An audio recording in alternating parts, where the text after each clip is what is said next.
So Mandalorian Chapter 7, The Reckoning, has been released early because we have Star Wars Rise of Skywalker coming out, so they released it early. We got it on Wednesday. So at the time of recording this, we have not seen Rise of Skywalker yet, so that will be coming later, but focusing on Mandalorian. So we pick up in this episode right where we left off again with Mando and Yoda in the Razor Crest flying through space, and Mando's messing with some buttons, and a little voicemail kind of pops up from Greef Karga, and he's sending out this message to Mando if he's still alive, asking Mando to return back to Nevarro because of the client and all his Imperial buddies have kind of taken over Nevarro, so he wants Mando to come back to help clean up the city and kill the client so that they can get their city back. So Mando hears this and he kind of considers, he's looking back at Yoda sleeping and he's just thinking about it. So we see the ship go flying off, and then the next scene we see it landing in Sorgan once again, so we know he's going back for Cara. Like once we saw that planet, it's like, oh, he's going back for Cara. So we go into a canteen or a little bar thing there that we saw before, and Cara's there fighting with a Zabrak, and they have some weird like little thing attached to their belt. It's kind of holding them together. It's like a power coupling type thing that looked from the pod racers, but it's kind of holding them together, so I don't know what it's supposed to do or anything, but it's just keeping them together, and she ends up using that to choke out the Zabrak, and she wins the fight. So Mando catches the very end of it, and so he ends up,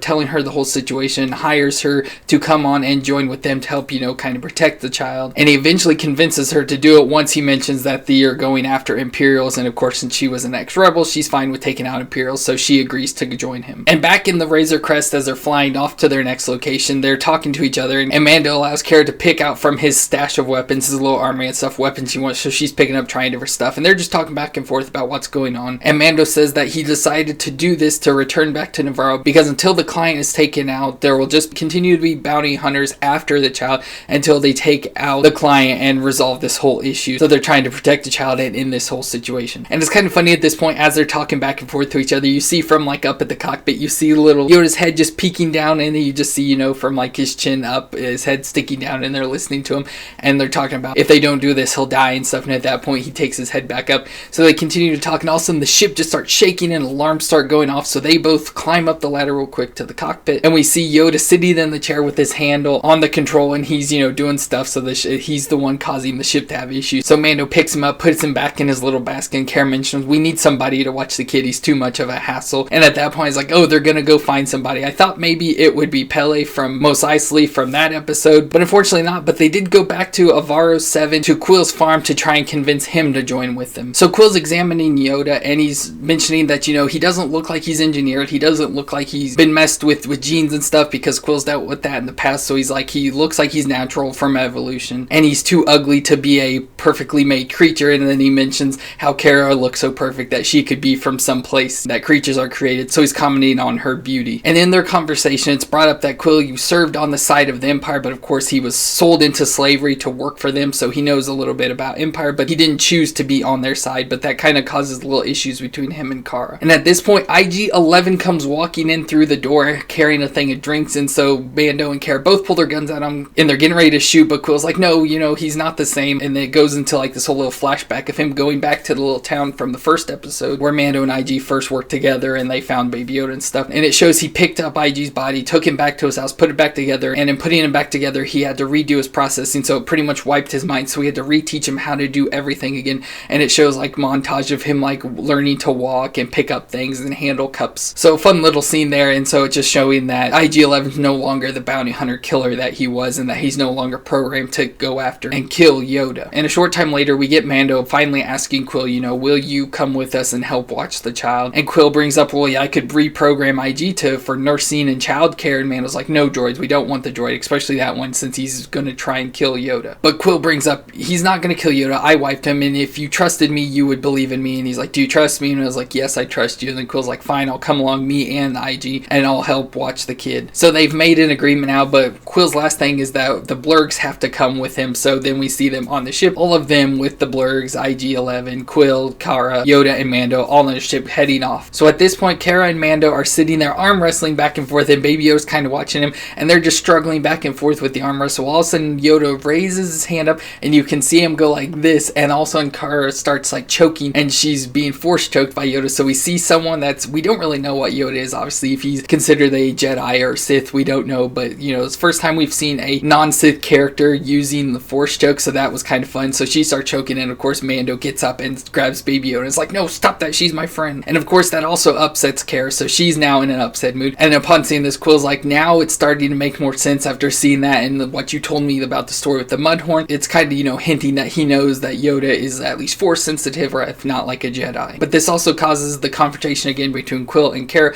talking about there being on two sides of a rebellion and the Empire. And Kuiil states again, that he was sold to the Empire to work for them, but he worked his way into freedom. And Mando then asked Kuiil if he could build Yoda like a new little carrier thing, a new one that could protect him and everything. So then we get a little scene of Kuiil sitting there making a new little carrier. It looks almost like the last one, just not white, and Yoda sitting there watching him. So back up in the cockpit, Cara and Mando are talking about Nevarro, and Cara reveals, Nevarro was a planet that was always held by the Empire, and the way it's just set up in the landscape, it was hard for the rebels to drop in and get a foothold, and so a lot of rebel lives were lost there. But I believe she said she personally was never there. And IG-11 comes walking up with a thing of food, saying, I brought you some food, and Mando's like, I don't want any. And IG-11 leaves, and Cara's like, wow, you really don't like droids. And Mando explains, he doesn't trust his program, and he thinks he's gonna kill Yoda, and that when they get to Nevarro, that IG has to stay in the ship. He's not allowing him to come with him. And that leads us to the group landing on Nevarro, where they meet up with Greef Karga and 3 of his guild members that he said he'd bring with him as extra protection. So Mando, Kuiil, and Cara all come riding out on the blurgs to meet up with Karga, and then they have Yoda with him, and Karga wants to see the child, so Mando allows the pod to go forward and opens, and Karga looks at Yoda, picks him up and everything. Of course,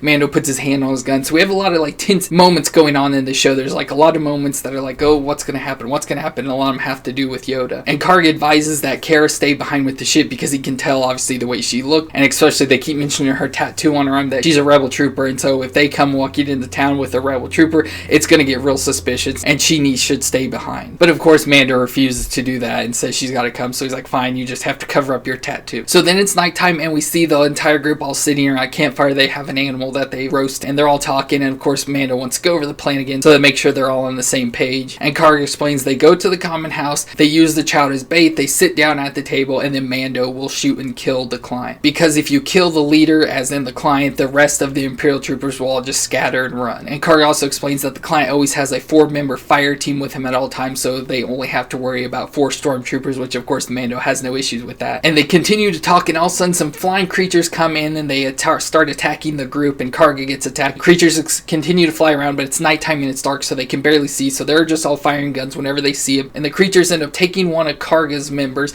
and then they end up taking the blurgs as well. It looks like they only take one, but in the end we only end up seeing one blurg left, so I don't know what happened to the other one, if it died or not. But Mando starts eventually getting attacked, and he uses his flamethrower, and that kind of scares the creatures away, so they fly away and they don't deal with them again. But after all this, it's found out that Karga has his issue, so he's got bit or something on the arm, and so Cara's checking out, and she says that there's poison spreading through his veins. She puts a thing around his arm and is trying to block the poison, but she's like, it's continuous spread, we need more. But no one has any more of the stim packs, and so Yoda comes waddling over and puts his hand right on Karga's arm, and of course Karga freaks out thinking Yoda's gonna eat him, because it showed that Yoda was eating the meat from the animal they were cooking. He's like, oh, so he's a carnivore, so Karga thinks Yoda's gonna eat him or something. But Yoda puts his hand on his arm and starts using the force, and his wound heals, and of course as soon as it fully gets healed, Yoda just ends up falling back again, kind of passing out. And that leads to the next morning. They're approaching the sea. You can see it off in the distance now, and they're all walking up with Karga in the front, then Mando and Cara and the 2 other guild members, and Kuiil behind them. And Karga just stops right on the edge of a cliff, and he says, so this is it. And the 2 guild members start to pull out guns pointed at Mando and Cara, and I assume about as they're ready to shoot, Karga turns around and shoots both of them and kills them. And he explains that this was a whole setup thing, that they were going to take him, kill Mando and whoever else he had,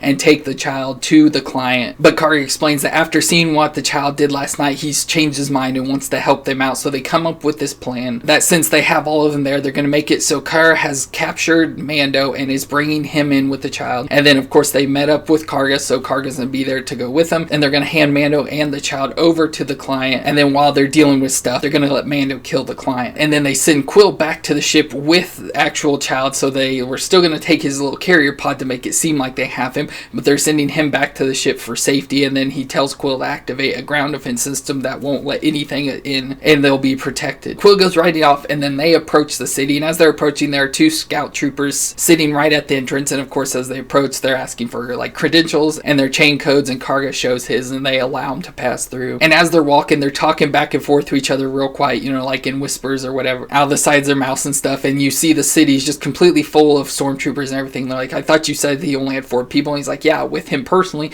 but the rest of the city is overrun, and that's why we need your help. So this is causing Cara and Mando to be a little nervous about all the stormtroopers they're seeing. But they make it to the cantina and they go inside and meet with the client. And as they're doing that, we keep seeing little scenes of Kuiil with Yoda riding on the blurg out back towards the ship, and so we got that some interspersed in there as well. So they meet up with the client. The client's observing Mando and seeing his new armor, his old Beskar armor, and he's admiring it, saying, you know, how good stuff looks from ancient craftings and stuff and how good his armor is. But as they start to sit down, more stormtroopers come in, and of course that's making our group even more nervous because they're like, there's even more troopers now, so they're a lot more worried. But they're sitting down starting to talk, and the client's going over, doing a whole spiel, doing his politics thing about how great everything was of the Empire, how everything that was under the Empire was more successful and made more money, and how everything was a lot better. We're now under the rebellion rule, everything is in chaos. But getting back to the reason they're there, he wants to see the child. We're like, oh, but he's sleeping, and Karga's trying, you know, keep the client from seeing the child, and a stormtrooper ends up coming over and whispering something to the client, and so client's like, I've got a call that he's got to take, so he goes off, and so Karga and Mando are sitting there whispering back and forth, and Mando ends up slipping out of the handcuffs at this point, and Karga hands him his gun. So we see the client over at the cantina bar, and he takes a hologram call from Moff Gideon, which I guess is the new Imperial leader guy we're introduced to, and played by Giancarlo Esposito, which I don't know much about him. I've heard about him and stuff, but I've never really seen him in anything that I've watched. But he's asking about, do they have the child? And client motions, yes, they brought him, he's here. And so we see Gideon make like a hand motion kind of like that to the side, and then all of a sudden a blaster bolt comes shooting right through the window in front of the client, goes right through him and leaves a hole through him, and then all of a sudden a bunch of shots just come shooting in through the window, and it starts shooting all the troopers.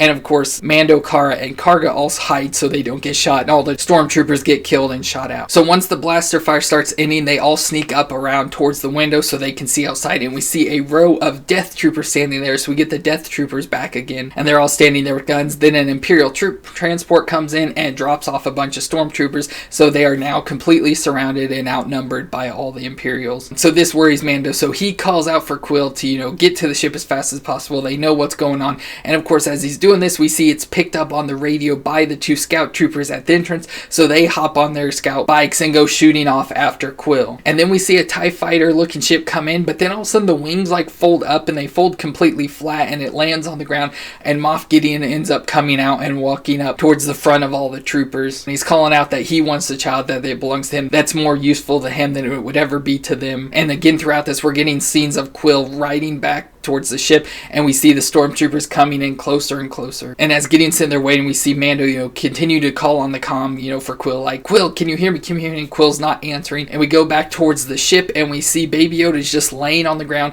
and you see the scout troopers come up and pick him up off the ground and go riding off with him, and it starts to pan around, and we see the comm links laying on the ground, and then a little bit beyond that we see Kuiil just laying there on the ground, and his back is kind of smoking, so I assume he was shot by the troopers. And then the blurg's dead laying behind him. So unfortunately we have lost Kuiil, and we've had our first major casualty of the show. And so it's been 7 episodes in, so it's not surprising, but it's like, you know, I really liked Kuiil and thought he was a cool character and stuff, and hoped he would survive. But unfortunately we lost him as a sacrifice to try and save Yoda. And that's where the show ended, with that scene. And so the troopers have Yoda now, they're riding back. Mando, Cara, and Karga are all pinned down in the cantina surrounded by the Imperials, so we are left on a cliffhanger waiting for our final episode next week, and things aren't looking too great for our heroes. So again, it's very much like an Empire Strikes Back feel going on here. So that was Chapter 7 episode, The Reckoning, and again, I thought this was a great episode. It's kind of disappointing though that it left off on that cliffhanger. I feel the cliffhanger kind of brings it down some, because I know there's obviously more, so it's like, you know, part 1 and part 2, so it's like obviously you can't really judge it fully without that second part, but I thought it was really good. I just feel if it closed off a little bit more solid, it would have been a lot better,